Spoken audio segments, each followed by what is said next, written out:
एक गांव में भोला नाम का एक किसान रहा करता था। उसके पास एक छोटी सी जमीन थी और उसमें वो अपना घर चलाने के लिए खेती किया करता था। उसके पास जो कुछ भी था उससे वो संतुष्ट था। उसके परिवार में उसकी पत्नी सीमा और एक बेटा राहुल था। तो एक दिन, अरे सीमा, अभी खाना बनने में कितना समय और लगेगा? तू रोज देर कर देती हो। लोग अब तक खेतों में पहुंच चुके होते हैं, मैं ही सबसे देर से पहुंचता हूँ। खेत जल्दी जाने से भी ऐसा क्या पा लेते हो? मैं यहाँ चूल्हे में फूंक मार मार के परेशान हो गई हूँ। मेरी मदद करने वाला भी कोई नहीं है। मुझे सब खुद करना पड़ता है। खाना बनने में 15 मिनट और लगेंगे। ये तो तुम्हारा रोज का रोना है। मुझे रोज देर हो जाती है। मैं बैल को तैयार करता हूँ, जब तक तुम मेरे लिए खाना बांध दो। भोला बैल को ले आया। जब तक सीमा ने उसका खाना तैयार कर दिया। अपना खाना समय से खा लेना। काम में लगने के बाद आप रोज रोज खाने को भूल जाते हो, आज मत भूलना। जब मैं काम पर जाता हूँ तो तुम कितना अच्छे से मुझसे बात करती हो, लेकिन कभी कभी बिना बात के ही मेरे ऊपर बहुत गुस्सा करती हो। बड़ा अजीब व्यवहार है तुम्हारा। मैं तुम्हारे व्यवहार को आज तक समझ नहीं पाया। फिर भोला अपने बिल को लेकर अपने खेतों की ओर निकल गया। खेत में पहुंचकर भोला ने काम शुरू कर दिया। कुछ ही देर में बैल चलता चलता थककर गिर गया। अरे महेश, क्या हुआ तुम्हें? फिर से थक गए तुम? लेकिन तुम भी बहुत बूढ़े हो चुके हो। इसमें मेरी ही गलती है कि मैं तुमसे इतना काम करवाता हूँ। वैसे भी हम थोड़ी देर ही काम करेंगे, फिर हम घर चलेंगे। मैं कल ही 2 नए बैल खरीद लूंगा। बस आज की और बात है, ठीक है? कुछ देर काम करने के बाद भोला और उसका बैल दोनों थक गए। थोड़ी देर बाद वो दोनों खेत से घर के लिए निकल गए। घर पहुंचकर भोला ने बैल को बांधा और घर में चला गया। सीमा, बैल को खाने के लिए घास डाल दो और पीने के लिए पानी डाल दो और मेरे लिए खाना लगाओ। मैं हाथ पैर धोकर आता हूँ। सारा दिन घर का काम करके और खाना बनाकर मैं थक गई हूँ। अब मुझ में ताकत नहीं है। अब आप खुद ही अपना खाना ले लो और खा लो, और बैल को भी आप ही चारा डाल दो। मेरा कहा तो तुम कभी करोगी ही नहीं ना। चलो तुम मुझे खाना परोसो और फिर जो करना है तुम वो करो। फिर भोला ने खाना खाया और अपने बैल को चारा डालकर पानी पिलाया। फिर रात होने पर, कल मुझे दूसरे गांव जाना है नए बैल खरीदने के लिए। पता नहीं नए बैल खरीदने में कितने का खर्चा आएगा। अरे हमारे पास ये बैल तो है, फिर नए बैल की क्या जरूरत है? पैसे बर्बाद मत करो। राहुल बड़ा हो रहा है, उसे हमें शहर पढ़ने के लिए भी भेजना है। अब अपना बैल बूढ़ा हो चुका है, वो बेचारा खेत में मेहनत नहीं कर पाता, तो अब अपने खेत में काम नहीं हो पाएगा। इसलिए मैं 2 नए बैल खरीदने की सोच रहा हूँ। अभी जो मेरे पास पैसे हैं उनसे मैं बैल खरीद लेता हूँ और फिर बैलों से खेती करके राहुल की पढ़ाई के लिए पैसा जमा कर लेंगे। आए बड़े, अगर ये खेती के लायक नहीं है तो उसे खिलाने के लिए उसके ऊपर पैसे क्यों बर्बाद करें? तो फिर आप उसे जाकर कसाई को बेच दो। अरे सीमा, तुम इतनी मतलबी कैसे हो सकती हो? मैच इतने सालों से हमारे साथ है, हमारे लिए बेचारे ने कितना काम किया है। मैंने क्या गलत बोल दिया? हर कोई यही करता है। अब ये हमारे किसी काम का नहीं है। बेहतर है इसे बेच दो। इसे खिलाने के लिए मैं पैसे बर्बाद नहीं करूँगी, और आप भी खुद का नुकसान मत करो। इसने हमारे लिए इतनी खेती करी, फसल को शहर तक पहुंचाने में हमारी मदद करी, और तुमने इतनी आसानी से कैसे कह दिया कि इसे कसाई को बेच दो? क्या तुम्हें जरा भी इस पर दया नहीं आती? तुम इतनी मतलबी कैसे हो सकती हो सीमा? आप मेरी बात कब सुनते हो? ये फालतू का खर्च है, पर मुझे क्या, आप जो चाहे वो करो। अब से मैं कुछ नहीं कहूँगी, करो आप अपनी मनमानी। मुझे किसी चीज की परवाह नहीं है। महेश ने इतने समय से हमारी सेवा की है, तो ये मेरे मरने तक मेरे साथ ही रहेगा। मुझे अब तुम्हारे साथ झगड़ा करने का कोई शौक नहीं है। मुझे कल सुबह शहर जाना है। बेहतर यही है कि अब मैं सो जाऊं। मुझे भी आपके साथ लड़ाई करने का कोई शौक नहीं है। आप वैसे भी अपनी मर्जी से ही चलोगे। अगले दिन सुबह होते ही भोला नए बैल खरीदने के लिए दूसरे गांव की ओर निकल जाता है। अरे क्या हुआ भोला, आज तुम यहाँ कैसे? मैं यहाँ 2 जवान बैल लेने आया हूँ, क्या तुम्हारे पास है? हाँ हाँ क्यों नहीं, 15 दिन पहले ही मैंने 2 जवान बैल खरीदे हैं। एक किसान मुझे बेचकर गया था, बेचारे को पैसों की बहुत जरूरत थी। चलो मैं तुम्हें वो बैल दिखा देता हूँ। फिर व्यापारी भोला को बैलों के पास ले जाता है। यह रहे वो दोनों बैल, अगर तुम्हें ये दोनों पसंद है तो ले लो। दोनों बैल सुंदर और जवान हैं। हाँ, ये दोनों बहुत मजबूत बैल हैं। मुझे ऐसे ही बैलों की तलाश थी, लेकिन इनकी क्या कीमत है? इनकी कीमत सिर्फ 10,000 रुपए है। हे भगवान, इनकी इतनी कीमत, क्या कुछ कम नहीं हो सकता क्या? मैं इन्हें 8,000 रुपए में लेकर आया था। एक बैल 4,000 रुपए का है और मैं इन्हें 15 दिन से खिला रहा हूँ। और तुम्हें तो पता ही है, जवान बैल खाते भी बहुत हैं। अब इनके ऊपर जो मेरा खर्चा हुआ है वो तो मुझे इनकी कीमत में जोड़ना ही पड़ेगा ना। वो तो मैं समझ गया, लेकिन मैं तुम्हें केवल इनके 9,000 रुपए ही दे सकता हूँ, मतलब एक बैल के 4,500 रुपए। चलो ठीक है बोला, तुम 9,000 रुपए ही दे दो, क्योंकि मैं तुम्हें कई सालों से जानता हूँ, इसीलिए मैं तुम्हें 9,000 रुपए में दे रहा हूँ। लेकिन खेती के लिए बारिश पर निर्भर है। पिछले साल की तरह इस साल अगर बारिश नहीं हुई तो तुम्हारे लिए ये नुकसान का सौदा होगा।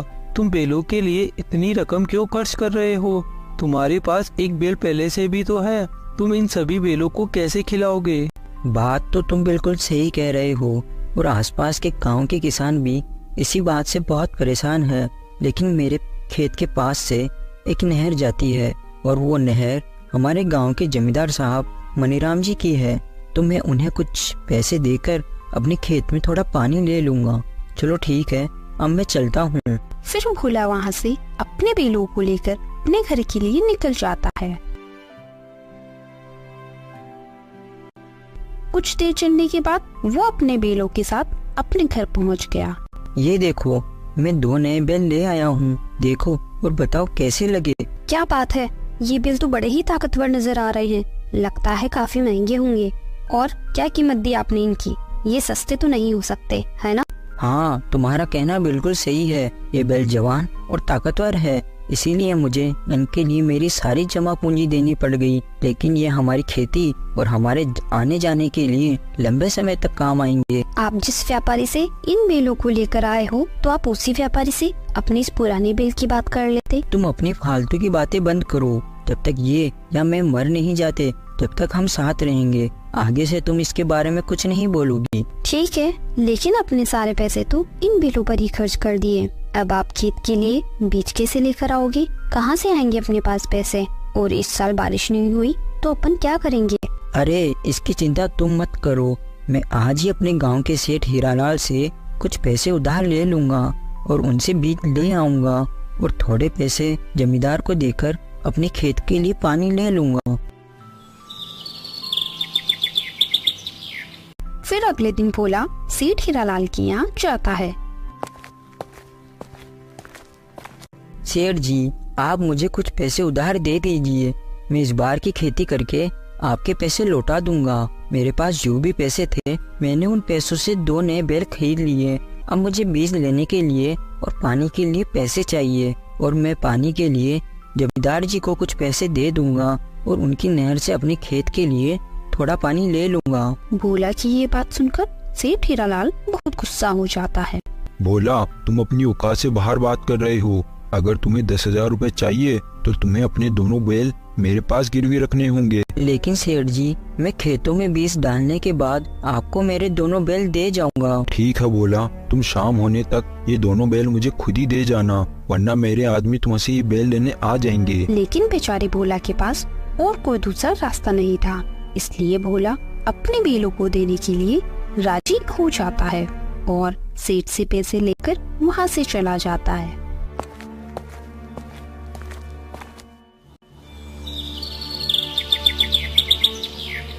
फिर अगले ही दिन से भोला खेतों में काम शुरू कर देता है।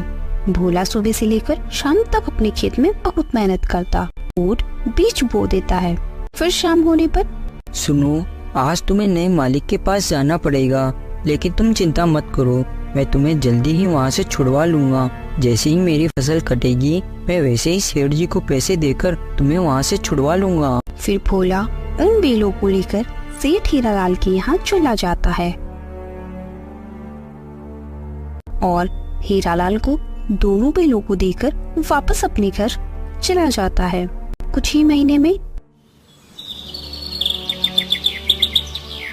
भोला की फसल तैयार हो जाती है। मैं कल ही फसल को काटकर मंडी में बेच आऊंगा और मेरे दोनों नए बैलों को छुड़वा लूंगा। फिर भोला अपने घर चला जाता है। उधर ये बात सेठ हीरालाल को सारी बात उसका आदमी बता देता है। अगर भोला ने कल फसल काट ली तो वो मुझे पैसे दे देगा और अपने बैल छुड़वा लेगा। मुझे ऐसा कुछ करना पड़ेगा जिससे भोला मेरे पैसे नहीं चुका पाए और मैं उसके दोनों बैल हड़प लूं और साथ ही साथ उसकी जमीन भी हड़प लूं। सेठ जी, अगर अपन भोला की फसल में आग लगा दे तो भोला कल कौन सी फसल काटेगा? ना रहेगी बांस, ना बजेगी बांसुरी। हाँ, तुम बिल्कुल सही कह रहे हो, लेकिन ये काम तो आज रात ही करना पड़ेगा। फिर रात होने पर सेठ हीरालाल और उसका आदमी दोनों भोला के खेत में चले जाते हैं और वहां जाकर भोला की फसल में आग लगा देते हैं और वापस वहां से चले जाते हैं। अगले दिन सुबह होने पर जब भोला अपने खेतों में पहुंचा तो वहां का नजारा देखकर भोला की होश उड़ गए। भगवान, ये कैसे हो गया? अब मैं क्या करूँगा? मैंने कितनी मेहनत से ये फसल उगाई थी, अब मेरे सारे सपने अधूरे रह गए भगवान। तभी वहाँ सेठ आ जाता है। क्या हुआ भोला? तेरे खेतों में आग कैसे लग गई? पता नहीं सेठ जी ये कैसे हुआ, लेकिन सेठ जी मैं तो बर्बाद हो गया। मैंने आपसे जो भी खर्च लिया था वो सारा पैसा मैंने इस खेती में लगा दिया। सोचा था फसल बेचकर आपका सारा कर्ज चुका दूंगा और मेरे बैल वापस ले लूंगा। अब मेरे परिवार का क्या होगा? वो भी भूखा ही मर जाएगा। भोला, वो सब मुझे नहीं पता, मुझे तो मेरे कर्ज की रकम चाहिए। अगर तुम नहीं दे पाओ तो तुम अपने दोनों बैलों को भूल जाना। ऐसा बोलकर सेठ हीरालाल वहाँ से चला जाता है।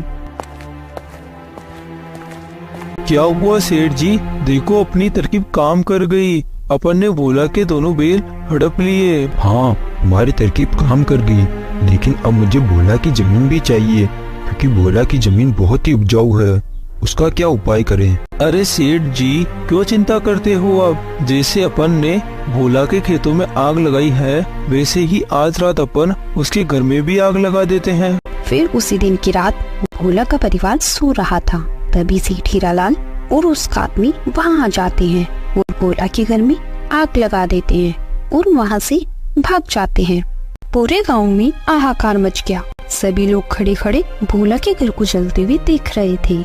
लेकिन तभी राहुल के चिल्लाने की आवाज आती है तो भीड़ में खड़ा राजू हिम्मत करके भोला के घर में जाता है और देखता है कि भोला और उसकी पत्नी सीमा तो आग में जल गए। लेकिन उसने देखा राहुल अभी भी जिंदा है तो राजू राहुल को उठाकर बाहर ले आता है। अगले दिन राजू ने भोला और उसकी पत्नी का अंतिम संस्कार कर दिया और उधर सेठ हीरालाल ने भोला की जली हुई झोपड़ी की जगह भी अपना कब्जा जमा लिया। लेकिन राजू राहुल को लेकर शहर चला जाता है। चाचा, मेरी आंखों के सामने मेरे माता पिता जलकर मर गए। चाचा, मैं जानता हूँ राहुल बेटा, अगर मैं तुझे लेकर शहर नहीं आता तो शायद सेठ हीरालाल अपने आदमी के साथ मिलकर तुझे भी मार देता। अपने जीवन में एक बात कभी भी मत भूलना, सेठ हीरालाल और उसके आदमी ने मिलकर अपनी चालाकी से पूरे गांव वालों की जमीन हत्या ली और उन दोनों ने ही तेरे माता पिता की हत्या की है। अपने अंदर कभी भी बदले की आग को बुझने मत देना। मैं तुझे पढ़ा लिखा कर एक पुलिस वाला बनाऊंगा। राजू की बात सुनकर राहुल रोने लगा और उसी दिन से मन लगाकर पढ़ाई करने लगा। कुछ सालों बाद पढ़ लिख कर राहुल एक पुलिस वाला बन गया। अब वो पूरे 28 साल का हो गया था। अच्छा, आपने जो मेरे ऊपर उपकार किए हैं मैं उन्हें कभी भूल नहीं पाऊंगा। मैं आज ही अपने गांव जाऊंगा और सेठ हीरालाल को और उसके आदमी को दोनों को अरेस्ट कर लूंगा। हाँ बेटा राहुल, जाओ तुम अपने गांव और सेठ हीरालाल को अपने कर्मों की सजा दो। मेरा आशीर्वाद हमेशा तुम्हारे साथ है। फिर राहुल सीधा सेठ हीरालाल के यहाँ जाता है और उसे और उसके आदमी को गिरफ्तार करके थाने ले आता है और लाठी के डर से उनसे सारे जुल्म कबूल करवाता है और अगले ही दिन गांव वालों को उनकी जमीन वापस लौटा देता है। तो दोस्तों, हमें इस कहानी से यही सीख मिलती है, जो जैसा करता है वह वैसा ही बढ़ता है। कभी कोई गरीब के साथ बुरा करके खुश नहीं रह पाता। Thanks for watching.